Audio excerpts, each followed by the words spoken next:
We wish you a Merry Christmas. We wish you a Merry Christmas. We wish you a Merry Christmas and a Happy New Year. Oh, hey there. Looks like you've got me reading Charles Dickens. My name's Scott Cain, and I'm a film student at Full Sail University. The holidays are rolling around, and that usually means one thing. Lots of people are going to have television sets on their Christmas list this year. Now, I'm going to talk to you about a little bit of the evolution of television and how they've impacted the way the film industry markets and distributes their products. This entire time, the way people watched movies pretty much stayed the same. They either went to the theater and forked out the money for the ticket, or they could catch it 6 months later or so on television. But in the early 1970s, this all changed with the advent of the VHS, or Video Home System.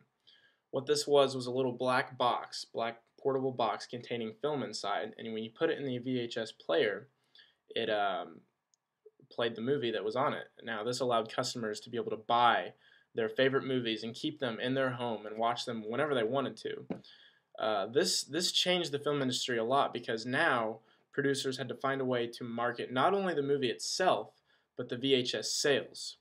VHS pretty much stayed popular for the next 2 decades, but in the mid-1990s, DVDs arose. These discs could fit so much more information on them than VHS, and so now movies that were previously 2 tapes on VHS could now just fit onto 1 CD on a DVD. Now that Blu-rays are becoming popular, it's now necessary for customers to buy a TV that's compatible with them, meaning that since the Blu-ray is 1080p, you have to have a television with the capability for being 1080p. This brings me back to televisions. Now, for the first 80 years or so of televisions, they basically stayed the same. They had the 4:3 box aspect ratio, and they were big and bulky and hard to carry around. But beginning in this last decade or so, TV started to thin out. Plasma screens started to come around. There came something called widescreen, which is the new 16:9 aspect ratio, which is what you see in a movie theater. So now televisions in people's homes are becoming more and more like the theater experience, with new sound systems, with higher resolution like Blu-ray, and with the widescreen televisions that are huge.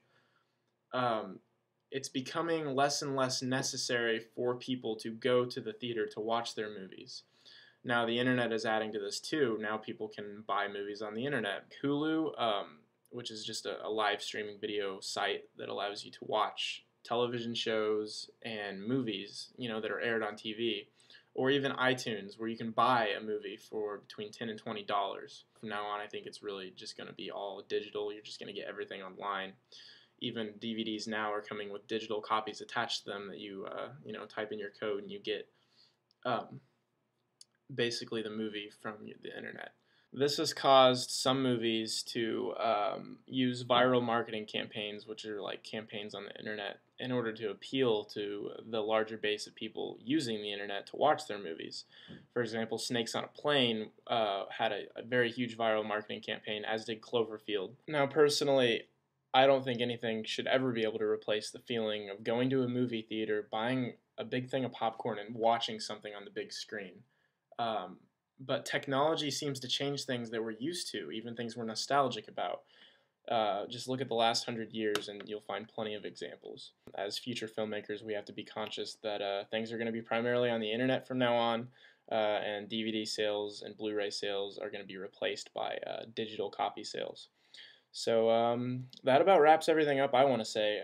Thanks for checking in. My name's Scott Cain, and I'll see you next time.